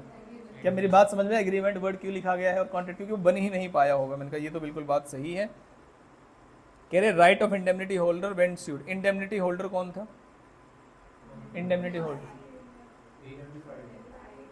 इंडेमनीफाइड, यानी कि जिसके नुकसान की भरपाई होगी। मैंने कहा फिर तो समझ नहीं आया मुझे, भरपाई किस चीज़ की करेंगे? मैंने कहा मान लीजिए छत वाला ही केस था, घर वाला, ठीक है। मैंने कहा बालकनी जो है वो टूट गई और उस बालकनी को रिपेयर करने के लिए 2 लाख रुपए लगे। कितने रुपए लगे? 2 लाख। और उसने जैसे मैंने प्यार से मांगा उसने दिया नहीं, मुझे केस करना पड़ा। क्या मेरी बात समझ में आई? तो एक तो ये ओरिजिनल अमाउंट ऑफ लॉस हो गई, ये भी देगा वो। मैंने कहा जो भी एक्सपेंसेस, लीगल एक्सपेंसेस किए गए, क्या वो भी रिकवर किए जाते हैं? क्या? Answer is yes. आपने लॉयर की फीस दी और बाद में ये प्रूफ हुआ कि आपका क्लेम सही था, तो मुझे तो डायरेक्टली इनिशियल डेज में ही पैसे मिल जाने चाहिए थे, लेकिन समय गया तो मैंने कहा लीगल एक्सपेंसेस भी मिलेंगे और प्लस जो पैसे मिल जाने चाहिए थे, अगर केस लंबा खिंचा, चाहे 1 महीने खिंचे या 10 साल खिंचे, तो उसका क्या मिलेगा आपको? इंटरेस्ट। तो ये 3 बातें यहाँ पर बताई गई हैं। देखिए कि किस चीज़ के पैसे मिलेंगे। All damages which may be compelled to pay, यानी कि 2 लाख रुपए। all costs which have been compelled to pay or bringing defending the suit, and all the sums which may have been paid under the terms of any compromise or suit। क्या मेरी बात समझ? चाहे वो interest की बात हो, चाहे वो सेटलमेंट की बात हो। क्या मेरी बात समझ में आती है? यहाँ पर हो गया खत्म। अब यहाँ पर शुरू हो जाता है क्या? ये है इंपॉर्टेंट, ये बहुत इंपॉर्टेंट। जैसे स्टार्टिंग में बोला इन्होंने, कितनी पार्टीज होती हैं जरा ध्यान से देखिए। 3। क्या मैं जल्दी जल्दी पढ़ा दूँ? कोई दिक्कत है क्या आपको? समझ में आता है सारी चीज़ें? ठीक। 3 पार्टी। पहला कौन सा? ये गारंटी देता है, गारंटी लेता है। ये गारंटी देता है, person who gives the guarantee. फिर आते हैं प्रिंसिपल डेटर। ये कौन है? जो गारंटी लेता है, जिसके बिहाफ पे गारंटी दी गई है, ठीक है। तो निगा person in respect of whose default the guarantee is given. तीसरा कौन है? Person to whom the guarantee is given, जिसको गारंटी दी गई है। क्या मेरी बात समझ में आती है? ठीक है। उनका एग्जाम्पल हम बता रहे हैं। अब आप मुझे बताएंगे कि श्योरिटी कौन, प्रिंसिपल डेटर कौन और क्रेडिटर कौन। When A request, A ने रिक्वेस्ट की है किसको? B को, to lend 10,000 rupees to C। इसका मतलब क्या है यहाँ पर? A कौन है यहाँ पर? श्योरिटी। B है जिससे रिक्वेस्ट की गई है कि पैसे दे दो, वो क्रेडिटर। और किसको पैसे मिल जाने चाहिए? C। क्या मेरी बात समझ में आती है? कहाँ गया? And guarantees that C will repay the amount with in the agreed time. जिसको आप पैसे दे रहे हो वो समय से दे देगा। मैंने कहा अच्छा अगर नहीं देगा तो कह रहा and fail on C failing to do so, he का मतलब A will himself pay to B। There is a contract of. अब पार्टीज के बारे में आ जाते हैं। B जिससे बोला गया था वो कौन है? जिसको पैसे मिल रहे हैं। क्या मेरी बात समझ में आती है? और A कौन है? श्योरिटी। ठीक। X and Y go into a car showroom where X says to dealer to supply क्या? Latest model of WagonR R to किसको? Y को। And agrees that if Y fails to pay, in case of Y's failure to pay, तो क्या होगा, the car showroom will recover the money from X. अब बताइए फटाफट से parties के नाम जल्दी से। एक्स कौन है, कह रहे इंडेमनीफायर। सॉरी एक्स कौन है, नहीं श्योरिटी है। एक्स कौन है, श्योरिटी, जिसने बोला है शोरूम से। शोरूम वाले कौन है, क्रेडिटर। और किसको यहाँ पर गुड्स मिल रहे हैं, वाई। तो मनी भी हो सकती है और कुछ और भी हो सकते हैं। मैंने कहा ठीक है। कह रहे अ कॉन्ट्रैक्ट ऑफ गारंटी कैसा है, ट्रिप्लीकेट या ट्राई पार्टी, क्या बोलते हैं इसको, try party agreement. Try party word का मतलब क्या कह रहा है, एक कॉन्ट्रैक्ट तो होगा जो प्रिंसिपल, डेटर और क्रेडिटर के बीच में होगा, मतलब जो पैसे का लेन देन होगा। मैंने कहा दूसरा कॉन्ट्रैक्ट कह रहा है सेकेंडरी होगा जब क्रेडिटर और श्योरिटी आके गारंटी देगा। मैंने कहा तीसरा क्या होगा, कह रहा है तीसरा जो है ना वो ऑटोमेटिक है, करो या मत करो, ठीक है। Between the surety and principal debtor, whereby principal debtor is under an obligation to indemnify the surety if the surety is made to pay और परफॉर्म। मैंने कहा यहाँ पर एक एग्जांपल देना चाहता हूँ मैं, जरा मेरी बात जरा ध्यान से समझना, आप बताना क्या होना चाहिए। क्या आप श्याम सुन रहे हैं, प्यास तो नहीं लग रही, बहुत बढ़िया। मैंने कहा एक बैंक है, एक राम है और एक मोहन है।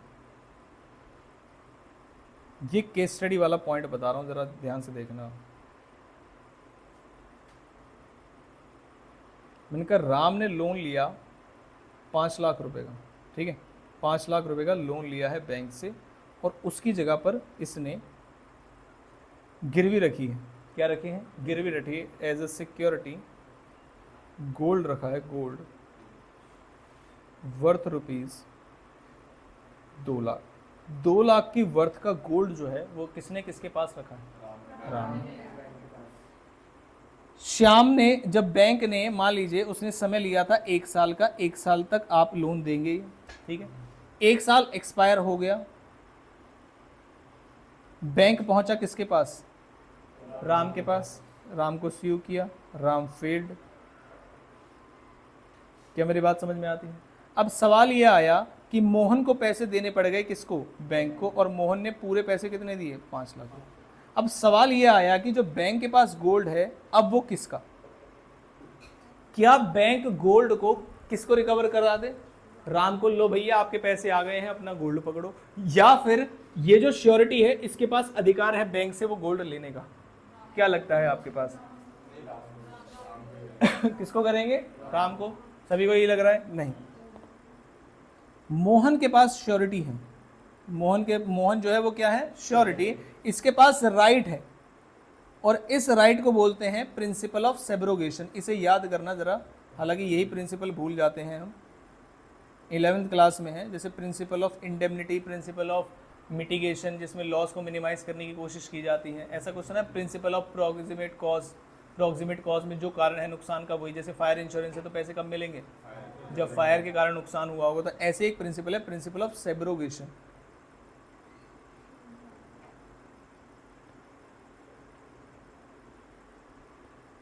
Principle of subrogation. Subrogation word का मतलब क्या होता है कि आप किसी और के शूज में खड़े हो सकते हैं। किसी और के शूज वर्ड का मतलब ये वाले शूज नहीं है, किसी और के शूज का मतलब ये है कि मान लीजिए वंस, यहाँ पर जरा ध्यान से देखिए लैंग्वेज को, once the surety makes full settlement of claim, full settlement of claim, तो उसके बाद क्या होगा, तो वो कहता है नाउ ही स्टैंड्स इन किसके शूज, प्रिंसिपल डेटर्स शूज। यहां पर प्रिंसिपल डेटर्स शूज वर्ड का मतलब है राइट्स। जो सारे राइट्स किसके थे, राम के, जो सारे राइट्स किसके थे, राम के, किसके खिलाफ, बैंक के खिलाफ। अब वो सारे राइट किसके पास आ गए हैं, मोहन के, किसके खिलाफ, बैंक के खिलाफ। तो पहले राम के पास राइट था कि वो बैंक से अपना गोल्ड पूरी पेमेंट देके वापस ले सकता था। क्या मेरी बात समझ में आती है। यही राइट अब किसके पास आ गया है, श्योरिटी के पास, यानी कि कौन, मोहन। मैंने कहा एक और एग्जांपल देता हूं, और कौन सा। एक तो ये राइट समझ में आया कि कोई भी चीज अगर गिरवी रख रखी है तो उसका अधिकार, इसके अलावा कोई और राइट दिखता है आपको। मैंने कहा मैं बताता हूं। पहले से राम ने कुछ पैसे जो है लेंड कर रखे थे बैंक को उल्टा, या बोल दीजिए ऐसा कि फिक्स डिपॉजिट करा रखा था, और राम ने एग्रीमेंट किया हुआ था कि इनकेस मैं क्या नाम है फेल कर जाऊंगा तो मेरे पास फिक्स डिपॉजिट है 1 लाख रुपए का, और उस 1 लाख के फिक्स डिपॉजिट को आप एडजस्ट करेंगे तो नेट क्लेम कितने का बच जाएगा? 4 लाख रुपए। क्या मेरी बात समझ? या मैं बोल देता हूं कि गोल्ड कितने का था? 2 लाख का ना, गोल्ड कितने का था? 2 लाख का, तो फिक्स डिपॉजिट कितने के हैं? 3 लाख रुपए के। इसलिए वो सिक्योरिटी 2 लाख रुपए गोल्ड में मान गया था, कह रहा फिक्स डिपॉजिट है मेरा आपके पास 3 लाख रुपए, आप मुझे लोन दो। क्या मेरी बात समझ में आती है? लोन कोई बुरी चीज़ नहीं होती, बिजनेस में एक्सपेंडिचर होता है इंटरेस्ट ऑन लोन का, वो प्रॉफिट को आपको कम करा के देता है। क्या मेरी बात समझ में आती है? ठीक। तो अब सवाल यह है कि मान लीजिए राम फेल कर रहा है पे करने के लिए और पैसे मांगे जा रहे हैं किससे? तो या तो मोहन पूरे 5 लाख रुपए देगा और तुमसे गोल्ड भी लेगा और इस फिक्स डिपॉजिट को भी ले लेगा तुमसे, या फिर वो कहेगा कि भाई साहब आप मुझे गोल्ड दो, फिक्स डिपॉजिट आपके पास है, जैसे मोहन एडजस्ट, जैसे राम एडजस्ट कर सकता था वैसे मैं भी कर सकता हूं। तो इसका मतलब जो श्योरिटी की लायबिलिटी है वो प्रिंसिपल डेटर के साथ साथ चलती है। अगर श्योरिटी की लायबिलिटी, प्रिंसिपल डेटर की लायबिलिटी किसी तरीके से घट सकती है तो ये पूरा अधिकार है किसके पास? श्योरिटी के पास, कि वो भी लायबिलिटी को क्या कर सकता है? घटा सकता है। क्या ये अधिकार था राम के पास? आंसर इज यस, कि वो इसको क्या करा सकता था? एडजस्ट, सेट ऑफ, क्या बोलते हैं इसको? सेट ऑफ करा सकता था। तो क्या ये वाला अधिकार भी मोहन के पास यानी कि श्योरिटी के पास आ जाएगा? हाँ। तो अगर कोई गुड्स तुमने गिरवी रखी हुई है उसका अधिकार भी श्योरिटी के पास आ जाएगा, और कोई तुम्हारा सेट ऑफ का या एडजस्टमेंट का कोई क्लेम है तो वो भी सेट ऑफ। क्या मेरी बात समझ में आती है? पक्की बात है? ठीक। मैंने कहा अच्छा मान के चलो सब गिरवी विरवी सब भूल जाओ, मैंने कहा लायबिलिटी की बात करता हूँ। मान लीजिए 5 लाख रुपए थे, 1 साल के बाद देने थे ड्यू डेट, और उस ड्यू डेट तक मान के चलिए कोई ब्याज नहीं था, उस ड्यू डेट तक कोई ब्याज नहीं। उसने कहा जैसे ही 1 साल खत्म हो जाएगा तो पहले दिन तो वो पैसे दे नहीं देगा, तो क्लेम लेने में 6 महीने लग गए, 6 मंथ्स। और जो ब्याज का रेट है मान लीजिए वो 10% है, तो ब्याज पूरे साल का कितना बनता है? 50,000। और अगर मैं 6 मंथ्स के लिए निकालूँ तो कितना बन जाएगा? 25,000। तो सवाल ये आया मोहन कितने के लिए लायबल है? 5 लाख के लिए, 25,000 के लिए, 5,25,000 के लिए। तो श्योरिटी जो है वो लायबल होगा किसने के लिए? 5 लाख, क्योंकि श्योरिटी की वही लायबिलिटी होती है जो किसकी होती है? प्रिंसिपल डेटर की। क्या सिंपल सी बात है? ठीक, बहुत बढ़िया बात है। कह रहे कॉन्ट्रैक्ट ऑफ गारंटी कितने तरीके से हो सकता है? जरा यहाँ देखिए, ट्रिप्लिकेट एग्रीमेंट है। पहला एग्रीमेंट प्रिंसिपल कॉन्ट्रैक्ट, जो मेन कॉन्ट्रैक्ट है वो किसके बीच में होगा? प्रिंसिपल डेटर और क्रेडिटर, उधार वाला। कह रहे अच्छा सेकेंडरी कॉन्ट्रैक्ट कौन सा होगा? क्रेडिटर और श्योरिटी। मैंने कहा थर्ड जो अपने आप बना है वो कौन सा है? एम्प्लॉयड श्योरिटी और प्रिंसिपल डेटर। वो ये कहता है कि अगर मान लीजिए आपके ब्याह पे पेमेंट हुई है, अब आप उनकी भरपाई करेंगे। क्या मेरी बात समझ में आती है? ठीक। मैंने कहा अगर इसमें मान लीजिए बैंक ये कह देता है कि राम जाओ मैंने तुम्हारे 1 लाख रुपए माफ किए, बस तुम खाली 4 लाख रुपए दे दो, तो बैंक ने कुछ लायबिलिटी जो है, बैंक ने लायबिलिटी राम की कम कर दी। तो क्या ऐसा मान लिया जाएगा कि मोहन की भी कम कर दी है? आंसर इज यस, बराबर चलते हैं। कैसे चलते हैं? बराबर। ठीक, तो चलो एक बार बात करता हूँ। कह रहे असेंशियल फीचर्स किसके हैं बताइए फटाफट से? गारंटी के। तो पहला कहाँ है? क्या है? पर्पस क्या है कि एक पेमेंट जो डेट की है उसे सिक्योर करना है आपको, कि कल को अगर कोई पैसे देने से मना कर दे तो आप दे देना। मैंने कहा ठीक है। कह रहे क्या कंसिडरेशन की जरूरत है? आप बताइए फटाफट से। हाँ, 3 कॉन्ट्रैक्ट्स हैं, आप पहले ये पूछो कौन से वाले में पूछ रहे, तो मैं बताऊंगा आपको किस में जरूरत नहीं है। तो जरा पढ़ते हैं एक बार। कह रहे like any other contract of guarantee should also be supported by some consideration. जैसे बैंक को आपको लोन दे रहा है तो बदले में आप उसे ब्याज दे रहे हो, जो भी है। कह रहे guarantee without consideration is void. ये जनरली बता रहे हैं, या इसकी एक्सेप्शन भी हो सकती है, एक्सेप्शन भी हो सकती है, but there is no need for direct consideration between किसके? Surety and creditor. क्या मैं बोल दूं बैंक एंड गारंटर? श्योरिटी को गारंटर भी तो बोल सकते हैं। बैंक और गारंटर के बीच में डायरेक्ट कोई कंसिडरेशन नहीं होना चाहिए। Indirect benefit received by the principal debtor from creditor is the enough consideration for किसके लिए? श्योरिटी के। भाई श्योरिटी को उसके पैसे मिल गए ना, उसका काम हो गया ना, यही मेरे लिए कंसिडरेशन है, मैं मतलब श्योरिटी। क्या मेरी बात? ऐसा अज्यूम किया है लॉ ने। कह रहे as per section 127 consideration received by the principal debtor, यानी जो पैसे मिले हैं उसको is sufficient consideration to the surety for giving the guarantee. और यहाँ पर ध्यान रखना पुराने वाला कोई नहीं होना चाहिए, मतलब past consideration is no consideration for contract of guarantee even if the principal debtor is incompetent to contract. देखो जरा ध्यान से कीवर्ड क्या है? Principal debtor is incompetent to contract the guarantee is valid. क्या हमने डिफरेंस में पहले ही लिख लिया है? ठीक है। If the surety is incompetent to contract the contract is void. बताइए क्यों? जो श्योरिटी और जो बैंक के बीच में कॉन्ट्रैक्ट हुआ है वो वॉइड है, कि वो क्या कहेगा, तुम उसके खिलाफ केस कर लो। मैंने कहा हाँ कर लो। कह रहे वो नहीं देगा, तो मैंने कहा तुम मेरे पास केस कर देना, वो कर ही नहीं पाएंगे अगर मैं माइनर हूं तो। क्या मेरे और मेरे लिए कोई नेसेसिटी वाली बात भी नहीं। कह रहे ठीक है, कुछ एग्जाम्पल देखते हैं। एक्स ने रिक्वेस्ट, बी ने रिक्वेस्ट किया है किसको, ए को, to sell and deliver him क्या, गुड्स ऑन क्रेडिट। किसने किसको बोला है, ध्यान दो, किसने किसको बोला है, बी ने बोला है ए को कि क्या बोला है, B request A to sell and deliver him goods, मुझे भेजो, और कैसे भेजो, क्रेडिट। मैंने कहा ठीक है। A agrees to do so, provide C will guarantee the payment of the price of the goods, यानी कि सी क्या रहेगा इसमें, गारंटर, यानी कि श्योरिटी बोल सकते हैं उसको। C promises to guarantee the payment in consideration of A's promise to deliver the goods to किसको, बी को। तो यहां पर जो सी गारंटी दे रहा है उसे डायरेक्ट कोई कंसिडरेशन नहीं मिल रही है, लेकिन जो चीजें मिल रही हैं किसको, प्रिंसिपल डेटर को, वो सफिशिएंट कंसिडरेशन है किसके लिए, श्योरिटी के। There is a sufficient consideration for C's promise, therefore the quantity is valid. आगे चलते हैं। A sells and deliver goods to B, C afterwards without consideration agrees to pay for them in default the agreement। बता सकते हो जरा ध्यान से क्या दिक्कत क्या आ रही है इसमें, मुझे तो कोई दिक्कत नहीं लग रही। कंसिडरेशन तो है इसमें, देखो कैसे नहीं है,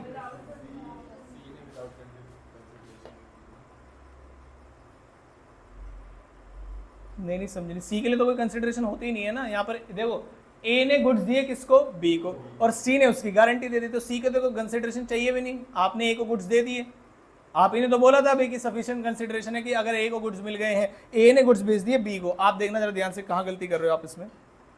मैंने कहा ए ने गुड्स दिए किसको, बी को। मैंने कहा ठीक है। सेलर कौन, सेलर की जगह में वर्ड क्या यूज करो, और दिए किसके गए, प्रिंसिपल डेटर। सी कह रहा भाई साहब अगर पैसे नहीं मिले ना तो मैं दे दूंगा, टेंशन मत लेना तुम। ये बात वो किससे बोल रहा है, ए से। बताओ जरा, ये गारंटी नहीं है कि अवॉइड क्यों बोला उसने, बताओ क्या चीज सही तो है, श्योरिटी। हाँ बी को मिली ना कंसिडरेशन, क्या मिल गया बी को, बताओ।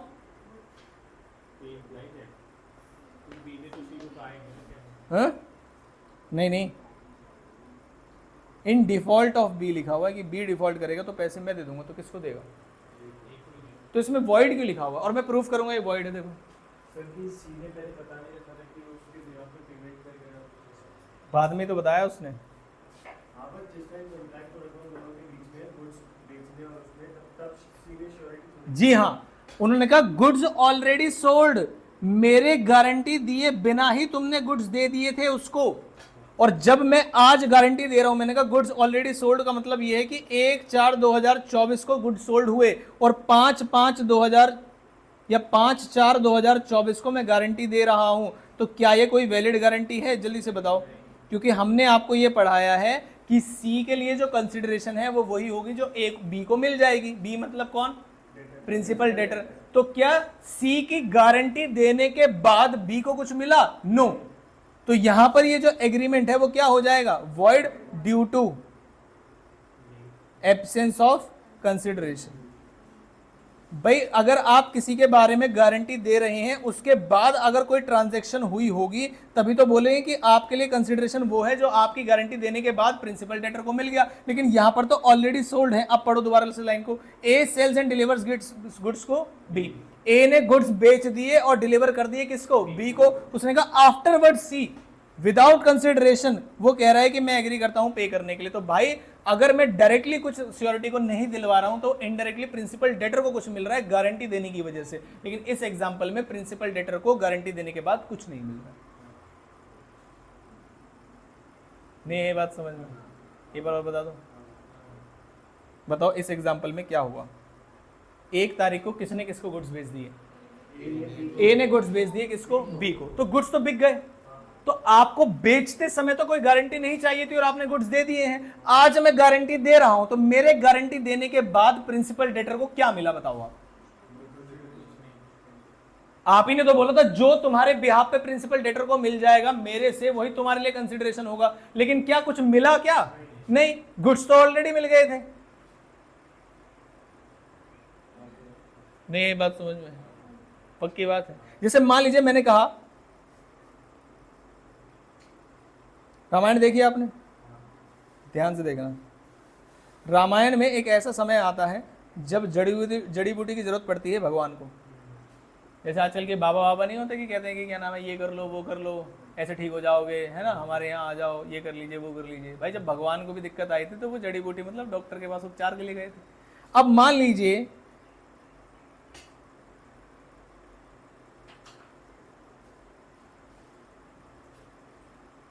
भरत का नाम सुना है आपने? भरत जो है जिसका वो पहाड़ है उसे गारंटी दे रहा है, कह रहे भाई साहब आप टेंशन मत लो, जड़ी बूटी दो, मेरे ही भाई हैं वो, लेकिन वो तो ऑलरेडी छीन के लेके जा चुके हैं। तो अगर आफ्टरवर्ड्स भरत कोई गारंटी देता है कि जड़ी बूटी उन्हें दे दो, कोई दिक्कत वाली बात नहीं, जो भी तुम्हारा नुकसान होगा, अगर वो पहाड़ वापस नहीं लाएगी, मान लीजिए हनुमान जी ने कहा मैं ये पहाड़ वापस रख दूंगा, कि मेरी बात समझ में आई, और जड़ी बूटी जो है निकाल के तुम्हें वापस दे दिया जाएगा। अगर उसके बाद जब वो उनसे लगा दिया ठीक हो गए, तब भरत जी पहाड़ अभी वापस नहीं आए, ध्यान रखना। उसने कहा टेंशन मतलब तुम दे दो पहाड़, कुछ दिक्कत होगी तो मैं पैसे दूंगा। बताइए क्या ये वैलिड है? इनवैलिड है? इनवैलिड है, वॉइड है। क्यों? क्या मेरी बात समझ में? हालांकि ये कोर्जन का इस्तेमाल किया गया था यहाँ पर, उस समय पर भी सेक्शन 15 का, वहां पर जबरदस्ती फोर्सफुली किसी से किसी का सामान छीना गया था और वो कॉन्टेंट वॉइडेबल था, बस उस समय पढ़ा नहीं लोगों ने। क्या मेरी बात समझ में? 1872 में आया था कॉन्ट्रैक्ट एक्ट, वो वॉइडेबल था एट द ऑप्शन ऑफ, और आज तक बताओ वैलिड क्यों चलता हुआ आ रहा है वो? क्योंकि किसी ने केस ही नहीं किया। Voidable contracts are those contracts which are enforceable at the option of one or more parties but not at the option of other. And until and unless the voidable contracts are enforced, they are valid. क्या मेरी बात समझ में आती है? ठीक, चलो बहुत बढ़िया। कह रहे नो मिसरिप्रेजेंटेशन और कंसीलमेंट। मैंने कहा एक बात बताता हूं जरा, आपको जरा ध्यान से देखना। मैंने कहा मान लीजिए ज्योति को एक जॉब मिली, आर्टिकलशिप किसी फर्म में, ठीक है, लेकिन उन्होंने कहा आर्टिकलशिप हम अपनी रेप्यूटेड फर्म में तब देंगे जब आप किसी से गारंटी लेके आएंगे कि आप गड़बड़ धोखेबाजी चोरी चकारी नहीं करेंगे, ऐसा मान के चलिए। उन्होंने कहा ऐसा क्या है तुम्हारी कंपनी में? कह रहे भाई साहब दिन और रात एप्पल के लैपटॉप आते हैं यहाँ पर, एप्पल की चीज़ें आती हैं, अगर किसी का मन एकदम इधर उधर हुआ तो फिर तो गड़बड़ हो सकती है। मैंने कहा हाँ बिल्कुल सही कह रहे हो तुम। मैंने कहा ठीक है। तो पहले आर्टिकलशिप में जॉब स्टार्ट की ज्योति ने 1/4/2000, मान लीजिए मैंने कहा सब कुछ सही रहा तो 1/4/2026 में आपने जो है स्टार्ट कर दिया आर्टिकलशिप, ठीक है। अब 1/4/2026 में जब आप आर्टिकलशिप स्टार्ट करेंगे और आपने स्टार्ट कर दी, और मान लीजिए आपने अप्रैल, मई और जून 3 महीने तक क्या नाम है काम किया वहाँ पर, और इस 3 महीने के दौरान आपने कैश में एम्बेजलमेंट किया। एम्बेजलमेंट का मतलब समझते हैं आप? हेरा फेरी। एम्बेजलमेंट का मतलब क्या है? हेरा फेरी। आपने कैश की एम्बेजलमेंट की ड्यूरिंग दोज 3 मंथ्स। अब ज्योति से कहा गया कि भाई साहब अब आपको तब रखेंगे जब आप किसी से गारंटी देंगे, जब आप किसी से क्या दिलवाएंगे? गारंटी। अब ज्योति ने मेरे पास अप्रोच किया, उन्होंने कहा इस आर्टिकलशिप फॉर्म में उन्होंने गारंटी किसी ऐसे व्यक्ति से मांगी है जिसने आर्टिकलशिप कर रखी हो। क्या मेरी बात समझ में आती है? और इसी फील्ड में कर रखी हो, उसी व्यक्ति से आर्टिकलशिप की गारंटी आपको दिलवा सकते हैं। Outsiders are not allowed. क्या मेरी बात समझ में आती है? इसी फॉर्म का होगा, मान लीजिए इन्होंने सेम फॉर्म में किया, ठीक है। तो मैंने कहा चलो मैं आपको गारंटी देता हूं, टेंशन मत लीजिए, मैं गारंटी दूंगा आपको, ठीक है। अब क्या हुआ? उन्होंने ये बात मुझसे छुपाई, हाइड की। किसने? इस फर्म ने भी और ज्योति ने भी, कि 3 महीने गड़बड़ करने के बाद ये उन्होंने कहा बस गारंटर बनना है आपको। ज्योति ने मुझे बस इतनी बात बताई, और आर्टिकलशिप फर्म ने भी मुझसे बात छुपाई कि ऑलरेडी 3 महीने में क्या नाम है गड़बड़ कर चुके हैं। तो क्या मेरा डिसीजन गारंटी देने का इन्फ्लुएंस हो सकता था इस बात से? क्या ये ऐसी बात है जिसे आपको छुपाना एक गलत बात हो जाती है? Answer is yes. तो उन्होंने कहा अगर कोई भी गारंटी ली गई है, जरा ध्यान से देखिएगा, गारंटी लेते समय क्या नहीं होना चाहिए? मिसरिप्रेजेंटेशन, और क्या नहीं होना चाहिए? कंसीलमेंट। कंसीलमेंट वर्ड का मतलब बताया था मैंने आपको, बताइए क्या है? छुपाना। कंसीलमेंट वर्ड का मतलब क्या होता है? छुपाना। ये हमने कहाँ पढ़ा था? फ्रॉड में। Active concealment of fact. Silence equals to fraud पढ़ा है आपने? Mere silence is not fraud, और उसकी जहाँ पर ड्यूटी टू स्पीक होती है, और वहाँ पर है active concealment of fact amounts to fraud. अगर आप जानबूझकर कोई ऐसी बात छुपाते हैं जो डिसीजन को इन्फ्लुएंस कर सकते थे, जैसे फॉर एग्जांपल मैंने आपको बताया था कि शादी वाले एग्रीमेंट में मैंने छोटी सी बात छुपा ली कि मेरी पहले से 2 शादी हो रखी। बताइए क्या ये एक्टिव कंसीलमेंट ऑफ फैक्ट है क्या? हाँ। अगर यहां पर भी मान लीजिए मैंने कहा कि ऑलरेडी कुछ घपलेबाजी हो चुकी है, और अब आपसे बोला जा रहा है कि आप गारंटी दीजिए, और मुझसे बात छुपाएगी कि पहले 3 महीने में भी गड़बड़ हो चुकी थी। तो जल्दी से बताओ फटाफट से फिर क्या होगा। क्या मेरी गारंटी वैलिड मानी जाएगी, वैलिड नहीं मानी? क्या मेरे खिलाफ जो फर्म है वो केस कर पाएगी? क्या नहीं, क्योंकि फर्म ने भी छुपाया था। क्या मेरी बात समझ, फर्म को मुझे क्लियर करना चाहिए भाई साहब गड़बड़ हुई है, आप गारंटी दे रहे हैं, जरा ध्यान रखना। समझ में आती है बात? ठीक, ये 2 एग्जाम्पल मैंने कहा। देखिए, ए एंगेजेस बी एज क्लर्क। ए ने सगाई की किसके साथ, बताओ। एंगेजेस वर्ड का मतलब यहां पर क्या है, अपॉइंट करना। क्या करना, अपॉइंट। एक क्लर्क को अपॉइंट किया है to collect money for him. तो ए ने अपॉइंट किया है किसको, बी को। B fails to account for some of his receipts. कह रहे कुछ पैसे आए थे, उसके बारे में जवाबदेही जो है उसकी नहीं बन पाई, मतलब कुछ गड़बड़ कर दी उसने। मैंने कहा अच्छा। In consequences A calls upon him to furnish security for duly accounting. कह रहे अब तुम क्या नाम है, आप हमें हिसाब किताब सही से दोगे, उसके लिए तुम किसी की सिक्योरिटी लेके आओ। मैंने कहा ठीक है। सी ने गारंटी दे दी for B is duly accounting. कह रहे बी ढंग से काम करेगा, मैं बता रहा हूं आपको, टेंशन मत लो। A does not acquaint C with his previous conduct. Acquaint word का मतलब है उसकी नॉलेज में नहीं डाला, उसको बताया नहीं।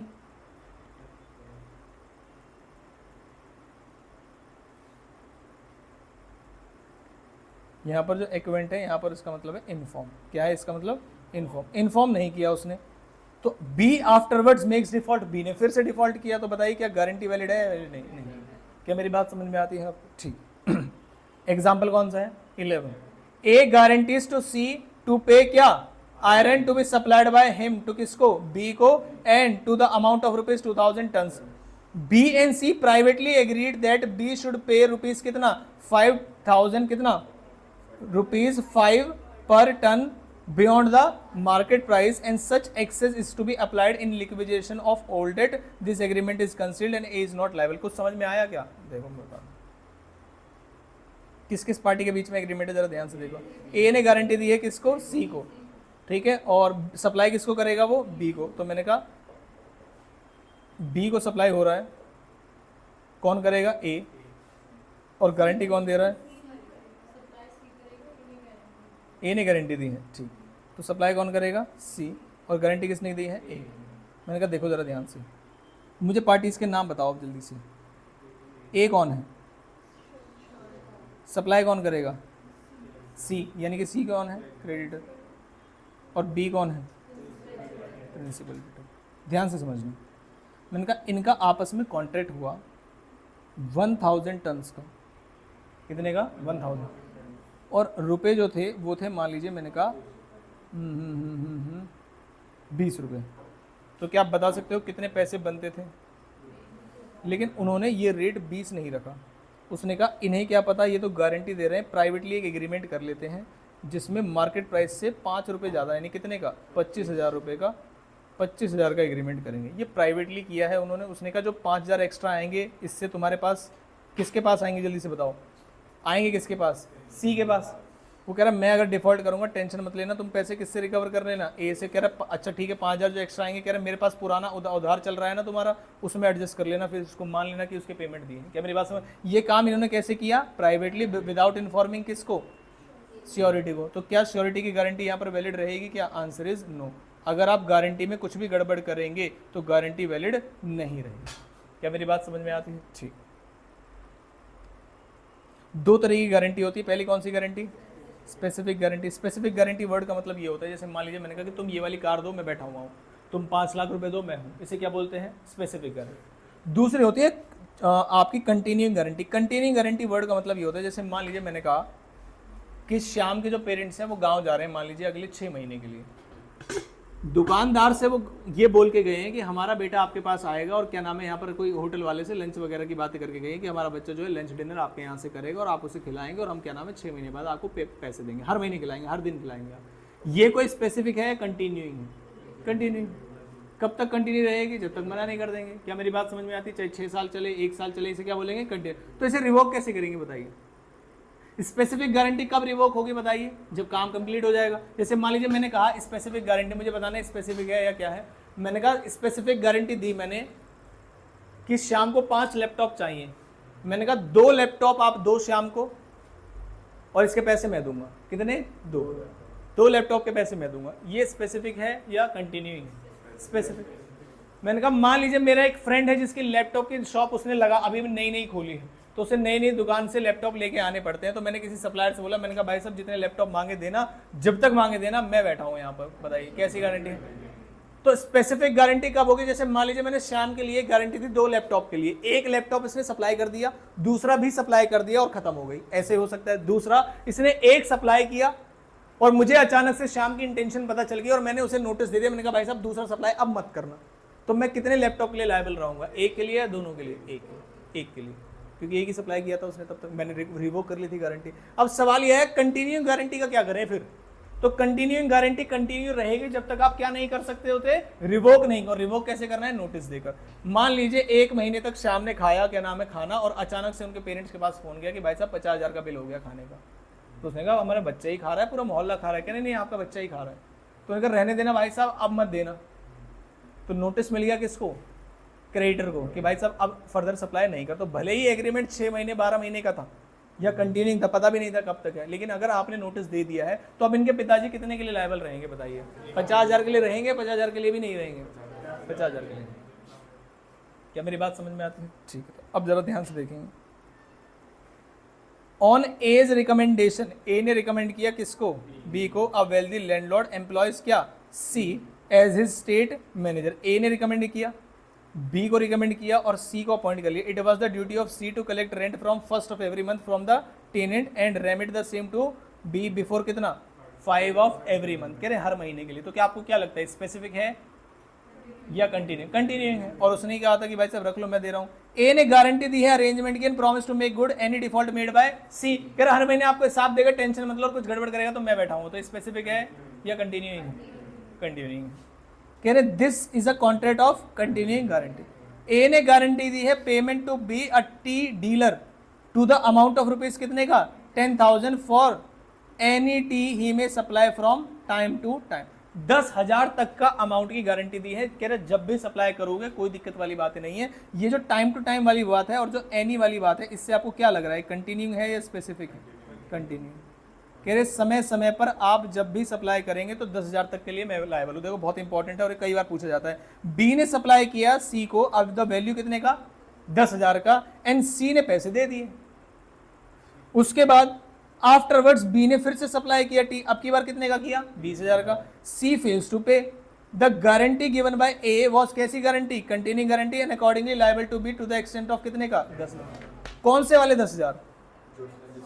जो इससे पहले वाले 10,000 थे उसके तो पैसे दे दिए उसने, तो उसके लिए तो लायबल नहीं है। अब सवाल यह है अगली बार उसने 20,000 का दिया, उसमें से क्या 10,000 के लिए लायबल होगा? हाँ, क्योंकि ये स्पेसिफिक नहीं थी। कैसी नहीं थी? स्पेसिफिक। कैसी थी? कि उसने बोला था any time, time to time, जब आप जब भी पैसे दोगे 10,000 तक के लिए मैं लायबल हूं। अगर वो बोलता कि तुम जो भी ट्रांजेक्शन 10,000 रुपए की करोगे पहली वाली फर्स्ट, उसके लिए मैं लायबल हूं, तो क्या अगले वाले 20,000 के लिए लायबल होगा? क्या नहीं। पेमेंट हुई, बात खत्म हो गई। अब आप आगे दो या मत दो, या आपकी। अब हम पढ़ते हैं इसका क्या डिफरेंस। ये आज का आखिरी पॉइंट है, ठीक है, फिर आगे का कल पढ़ेंगे। सबसे पहला डिफरेंस क्या है? कैसी पार्टीज हैं और यहाँ पर कैसी पार्टीज हैं? 3। फिर आते हैं नेचर ऑफ लायबिलिटी, कैसी होती हैं? Primary and unconditional. कीवर्ड समझ में आ रहा है आपको? ठीक है। यहाँ पर कैसी है? सेकेंडरी है और कंडीशनल है। टाइम ऑफ लायबिलिटी, कह रहे बताइए टाइम क्या होता है? कि जैसे ही कंटिजेंसी है, जैसे ही कोई नुकसान हुआ, जैसे ही वो टोल क्रॉस हुआ, जैसे ही चालान कटाए, जैसे ही कोई भी गड़बड़ हुई, आपको पैसे मिल जाएंगे। कह रहे liability arises only on non performance of existing promise और non payment of existing debt. जैसा प्रिंसिपल डेटर ने बोला था वैसा उसने नहीं किया या फिर पैसे नहीं दिए, तुरंत जो है आपकी लायबिलिटी शुरू हो जाएगी। किसकी? श्योरिटी के। टाइम टू एक्ट बताइए, टाइम टू एक्ट क्या है? The indemnifier needs not to act at the request of indemnity holder. जैसे मान लीजिए पता चल गया आपको गाड़ी का एक्सीडेंट हो गया, तो जरूरी नहीं कि वही आपको पता। अगर आपको पता चल गया तो भाई साहब क्रॉस क्लेम जो है स्टार्ट करना शुरू कर देंगे, आपकी रिस्पॉन्सिबिलिटी है। उसने कहा यहाँ पर कह रहे surety acts at the request of, क्या मेरी बात? प्रिंसिपल डेटर कहेगा यार मेरे बिहाफ पे गारंटी दे दो तो ही वो काम किया जाएगा। क्या मेरी बात समझ में आती है? कह रहे right to sue the third party. बताइए किस में थर्ड पार्टी हो सकती है? पढ़ो पढ़ो। गारंटी में हो सकती है ना थर्ड पार्टी। क्या इसमें थर्ड पार्टी हो सकती है? नो। आगे पर्पस क्या है?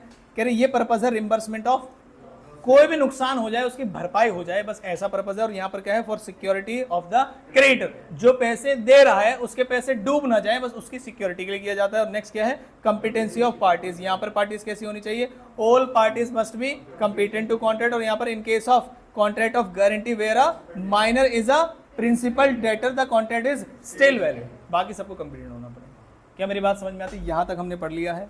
मैंने कहा उसके बाद तो कल पढ़ाऊंगा, लेकिन मेरा मन है MCQ करा दो, बहुत ज़्यादा नहीं, 4-5 ही है। देखो, a contract by which one party promises to save the other from the loss caused to him by the conduct of promisor himself or conduct of any other person। Guarantee वाला लग रहा है, इंडेमनिटी वाला?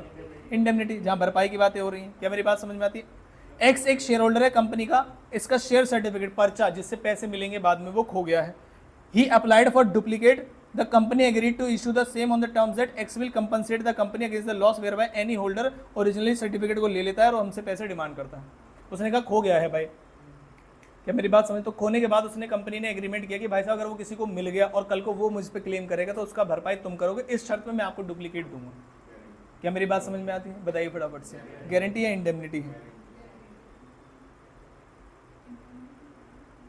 गधो। मैंने कहा मान लीजिए, आप बताना जरा, मैंने कहा मान लीजिए हमने आपको आई कार्ड्स इशू किए। क्या मेरी बात समझ में आती है? और आई कार्ड्स जब आप रिटर्न करेंगे, हमने आपसे पैसे लिए थे, ठीक है, हमने आपसे मान लीजिए 1000 रुपीज़ लिए थे और हमने कहा ये जो 1000 रुपीज़ है रिफंडेबल है। जब आप वापस आएंगे तो इसमें से 500 रुपीज़ आप रिफंड ले लेंगे। क्या मेरी बात समझ में आती है?